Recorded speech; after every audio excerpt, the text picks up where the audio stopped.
Já.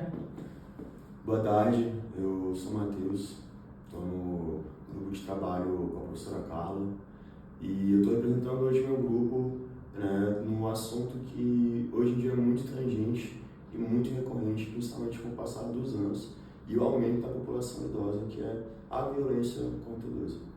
Então, estou aqui com a doutora Cíntia, delegada, é um prazer estar com você, tá? E ela representa a DECRIM, que é a Delegacia contra Discriminação, né? Exato. Contra os vários tipos de discriminação, como racial, religiosa, sexual, e como o tema do nosso trabalho é violência contra o idoso, também contra pessoas idosas. Então, assim, doutora, você poderia se apresentar para a gente, por gentileza? Olá, pessoal. Muito obrigada pelo convite, Matheus. Olá, turma. Olá, professora Carla. Uma alegria estar aqui compartilhando o meu trabalho com vocês e, quem sabe, inspirando vocês a se tornarem também integrantes aqui da PCDF. Eu trabalho aqui nessa delegacia já vai fazer 6 anos e essa delegacia é responsável por 5 temáticas. A pauta das pessoas negras, das pessoas idosas, das pessoas LGBTQIA+, das pessoas com deficiência e também contra crimes de discriminação religiosa. Show de bola. Cíntia, você podia falar um pouquinho por que você escolheu a carreira de delegada e por que a DECRIM? Bom, na verdade, no início, quando eu me apresentei, né? Eu formei lá na UNB há anos atrás, né? Novinha, eu fiz mestrado em Sociologia, tô, graças a Deus, terminando o meu doutorado, agora eu vou defender em julho também Sociologia. E o que acontece? Antes, eu sempre tive essa minha ideia de trabalhar como um agente do Estado, de servir todos os meus conhecimentos em benefício do Estado, do bem comum da sociedade. Aí eu sempre pensava em ser do Ministério Público, inclusive passei em um concurso lá para MP Promotor de Roraima, trabalhei em vários órgãos do Poder Judiciário, e aí eu tinha que ir embora para Roraima, porque eu tinha passado no concurso de Promotor de Justiça lá de Roraima. E aí eu sou filha única, pensei assim, meu Deus do céu, lá em Roraima, né, tal, eu sou filha única, eu tenho que cuidar dos meus pais, né, vamos falar sobre isso também aqui da delegacia, e aí estava aberto esse concurso aqui de delegado da Polícia Civil, e aí eu fiz, e aí eu passei, fui a primeira colocada das mulheres, eu fiquei em 4º lugar geral do concurso, e aí desde então, isso foi em 2010, e aí eu tô aqui até hoje. Porque eu gosto de ser delegada de polícia. Bom, eu trabalhei 6 anos como analista judiciária e técnica judiciária aqui no TJDF. E aí, como assim? Não que eu não goste do Poder Judiciário, mas o Poder Judiciário é meio chato, pessoal. Assim, chato porque você lida o dia inteiro com papel. Você não vê os casos. Você entrou aqui na minha sala e você falou, depois você faz um vídeo aí pela sala, que a sala é viva. Por quê? Porque aqui é onde as coisas acontecem. A polícia, as pessoas chegam aqui, o calor das emoções. Então, a gente, como delegado de polícia, a gente acaba sendo um tradutor da linguagem da sociedade para os nossos códigos jurídicos. Então, o juiz, por exemplo, o promotor, já chega tudo o inquérito pronto. E ele não vê o calor das emoções. Então, a gente participa aqui da vida. Então, assim, pra mim, porque eu super entendo que tem vários perfis de pessoas. Tem gente que gosta de ficar no escritório, só trabalhando, mexendo com papel, mas eu gosto de um frevo, eu gosto de gente. Então, a Polícia Civil, ela tem todos os dias uma coisa diferente. Aí, por exemplo, eu tô aqui despachando os casos, as ocorrências que vêm aqui no plantão, todos os dias, os casos que a gente recebe, e a gente tem que entender e interpretar o que é do mundo do direito e o que não é. Por exemplo, a gente trabalha aqui nessa delegacia completamente nova, a delegacia que foi feita, uma das últimas aqui da PCDF, que fala sobre pauta de discriminações. E essas pautas de racismo, de violência contra a pessoa idosa, elas são muito novas, assim, no direito. E aí, a gente tem que dar a interpretação para isso. O que é o racismo na prática? O que é uma violência contra uma pessoa idosa na prática? O que é um etarismo? O que é um capacitismo? Então, isso para mim me inspira muito. E aí eu uso todos os meus conhecimentos da sociologia, todos os conhecimentos integrados das ciências sociais aqui. E aí eu acho que eu posso fazer um pouco de diferença. Entendo.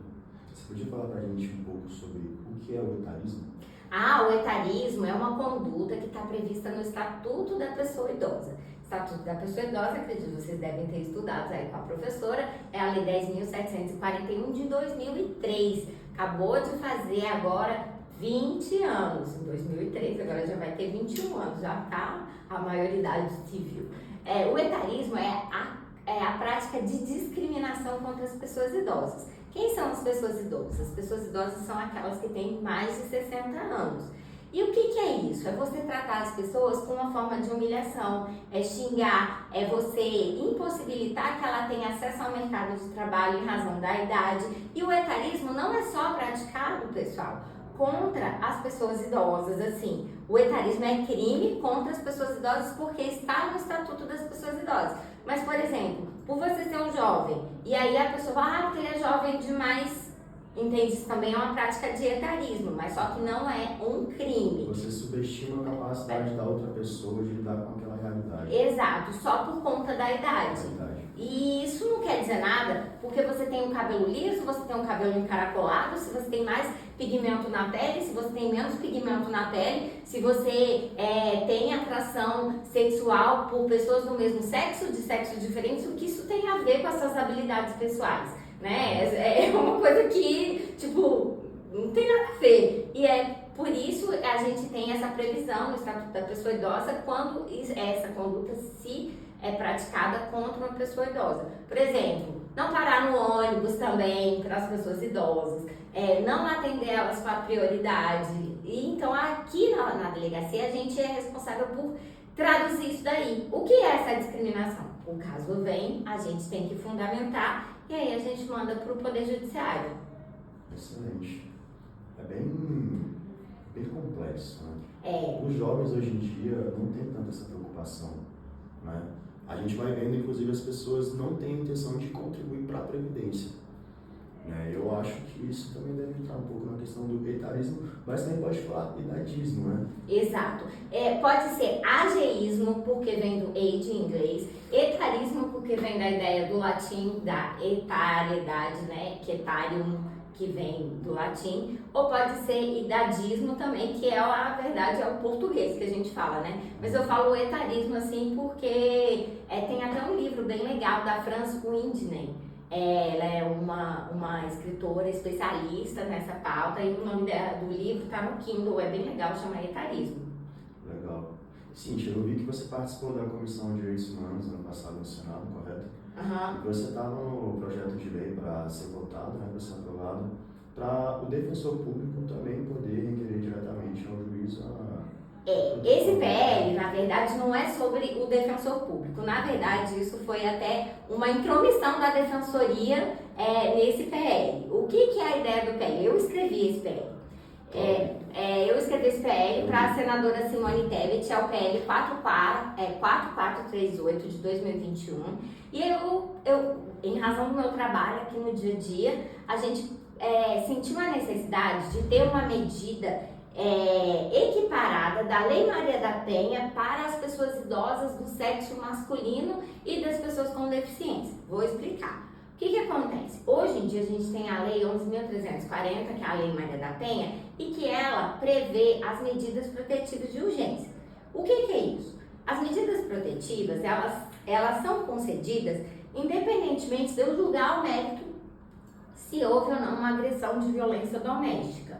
Mas eu estou assegurando que a vítima impeça de ser agredida ou a agressão ela cesse naquele momento.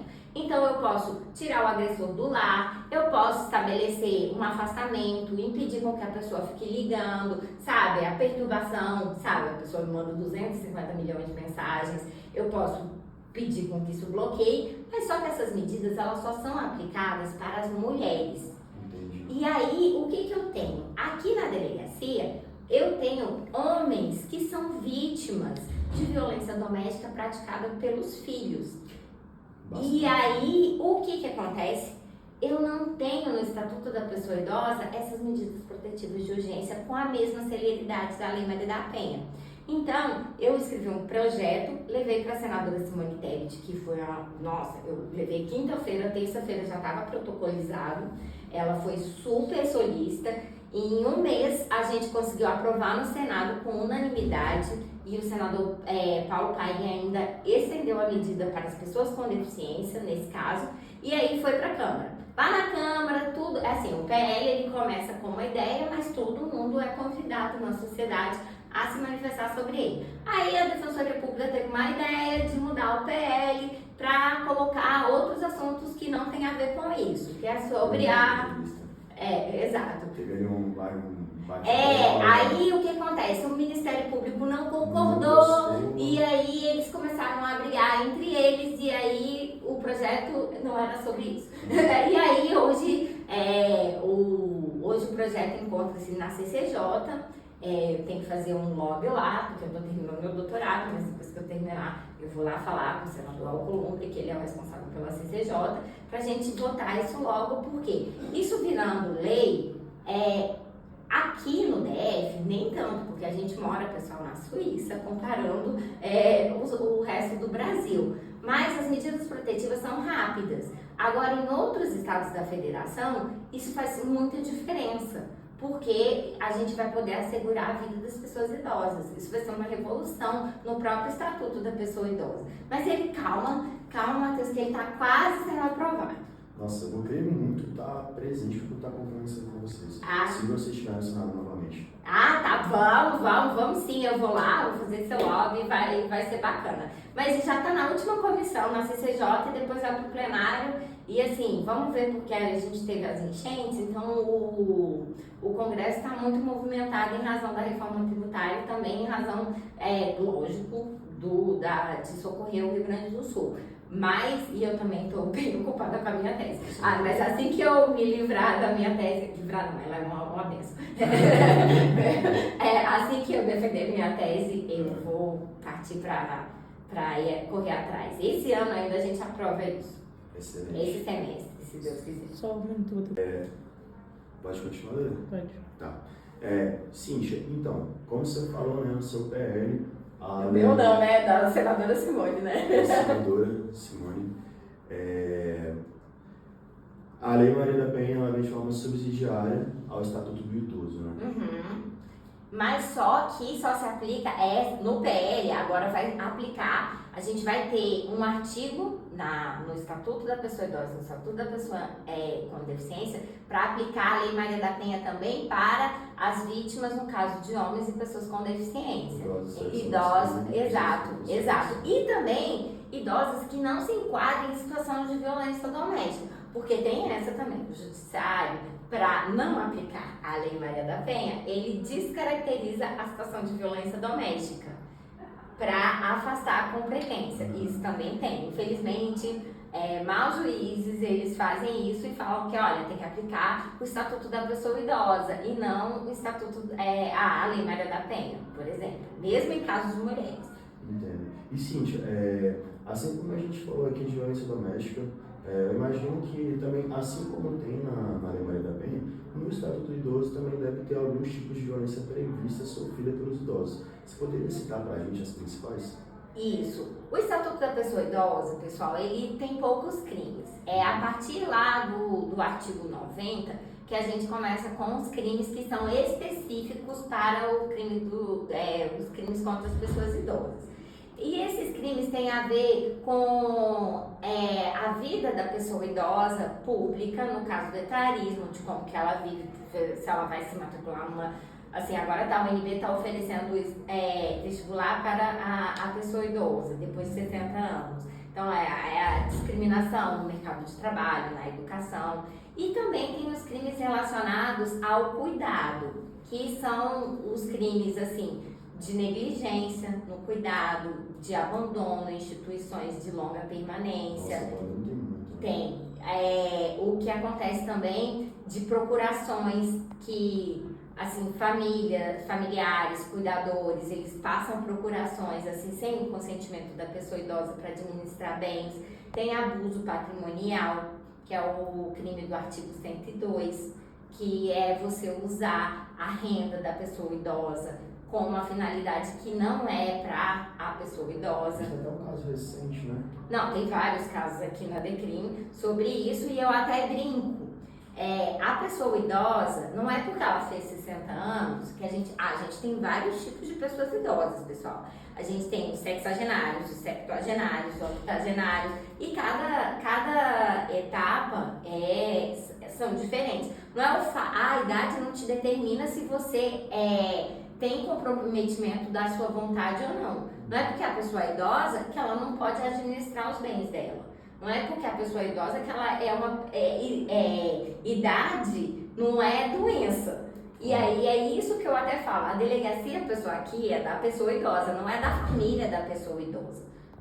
Né? Porque às vezes os familiares falam assim, olha, o meu pai, minha mãe agora separou e eles estão com um namorado novo e o namorado está gastando tudo. Mas espera aí, a pessoa idosa, no caso, ela tem discernimento, o patrimônio é dela, então ela faleceu porque não existe herança de pessoa viva, então você não tem direito de nada, entende? Então o patrimônio é dela. Imagina você trabalhar a vida inteira para conquistar suas coisas e depois você não pode usufruir dessas suas coisas, né? Então aqui, pessoal, é a delegacia da pessoa idosa, não da família da pessoa idosa. Então, e aí a gente sempre fala isso.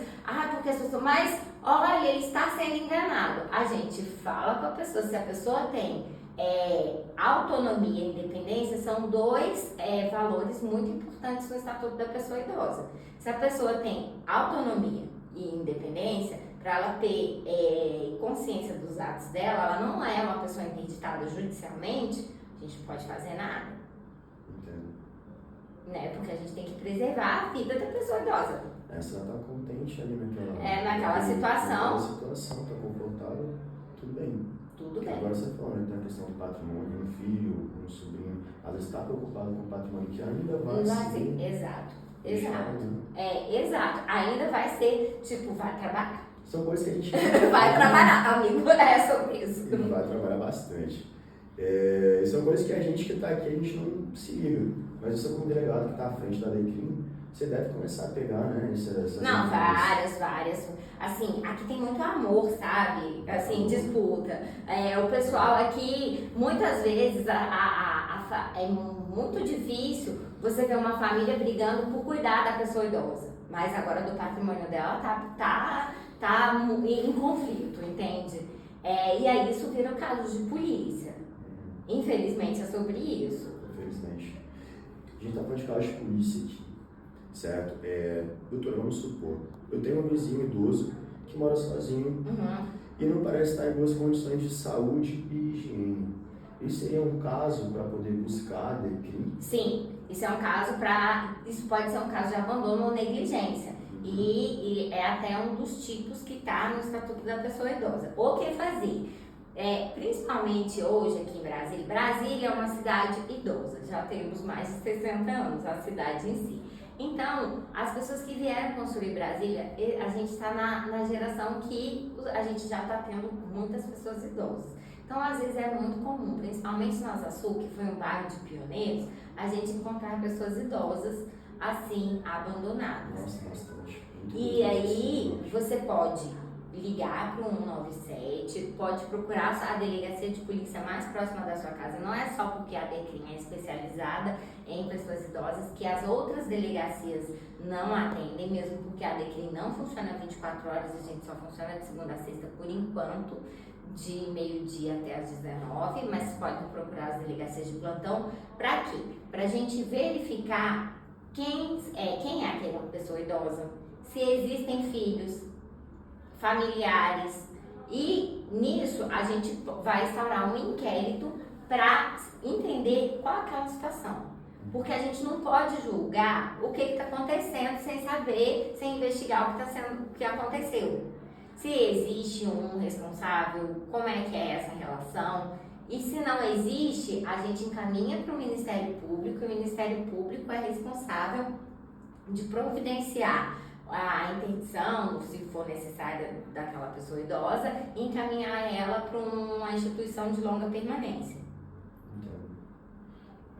Engraçadamente, essa pergunta abarcou várias coisas, né? Inclusive como fazer a denúncia. Exato, porque todo mundo pergunta, então eu já respondo. Até a questão dos horários e dos dias de funcionamento, eu não tive acesso pelo site da polícia. Ah, não teve acesso? Talvez eu não tenha pensado pela aba correta. Tá. Mas se você não achou pela aba correta, isso quer dizer que a gente não está se comunicando bem. Vou falar para o pessoal da Ascom. Não, mas é legal porque todo mundo que está no curso fica sabendo, e tem muita gente no nosso curso que mora com os avós, entendeu? Isso. E, tipo assim, esse conhecimento ele é muito importante. Inclusive, eu gostaria de convidar você. Isso fica para você, doutora Carla, que ela é doutora também da área de Direito, nossa professora, a gente poder fazer uma palestra com a delegada Cíntia dentro do CEUB, que ia ser muito interessante. Eu acho que é certificador para todos os alunos. Até porque tem muito aluno lá que quer vir a ser delegado. Bacana! Aceito com muita alegria. E quem sabe eu não viro professora lá também agora que eu vou terminar meu doutorado. Nossa, esse simpático que você é, né? Eu adoro também. E tem muita gente aqui que quer conhecer a polícia e é uma alegria imensa poder chamar todo mundo para vir para cá. Imagina se eu arrumo um monte de delegado massa pra gente trabalhar junto. Tá precisando, viu, gente? De gente boa para trabalhar no Poder Executivo aqui na polícia, tá? E, doutora Cíntia, só pra gente poder terminar, você tem algum recado para deixar para nossa geração? Então, pessoal, em relação a esse assunto? É muito bacana porque eu estudei lá na UNB, formei em 2004 e a gente nem teve acesso a estudar o Estatuto da Pessoa Idosa, que ele foi aprovado em 2003. Então eu não tive essa oportunidade que vocês estão tendo de discutir sobre o futuro de vocês. Quando eu advogo na causa da pessoa idosa, no fim das contas, eu estou advogando na minha causa própria, porque, se Deus quiser, todos nós vamos envelhecer. Quero até mostrar para vocês um curso que eu escrevi. Deixa eu ver, ele não está aqui. Não, ele não está aqui. Mas eu escrevi um curso de mais de 170 páginas para todos os policiais do Brasil sobre como a gente acolher e trabalhar nesses casos da pessoa idosa. E isso é bacana, por quê? Porque a gente garantir o futuro da pessoa idosa, a gente garante o nosso próprio futuro. Então eu estou advogando em causa própria. E vocês, pessoal, agora, falando aí, dica para vocês, estudem bastante essa área. Vocês querem se tornar advogados, delegados, promotores, juízes, por quê? Cada vez mais a gente está tendo mais pessoas idosas. E o mercado é muito grande, tanto para essa questão de previdência, plano de saúde, família, gerenciamento das finanças das pessoas idosas. E cada vez mais as pessoas não estão tendo filhos. E aí, o que a gente vai ter? Pessoas e formas de propriedade comum das pessoas idosas, formas de consumo diferente. A gente chama isso até na economia da economia prateada, que é um setor da economia especializado nas pessoas idosas. Por exemplo, a gente vai tendo dificuldade, quando a gente vai ficando mais velho, em abotoar. Então essas camisas aí, para pessoa que não tem muita habilidade, ela vai ter que ter uma casinha mais adequada, um tecido que não cause alergia e escaras na pessoa idosa. Então a gente vai ter sapatos mais confortáveis, a gente vai ter cremes mais adequados para as peles mais sensíveis. Então a gente tem um mercado inteiro. Até para sua irmã que é publicitária, eu vou consumir produtos para pessoa idosa, não só produtos e entretenimento. Então existe um mercado e um jeito de pensar o mundo completamente diferente. Arquitetura, eu tenho que pensar uma arquitetura para como que vai ser as cidades.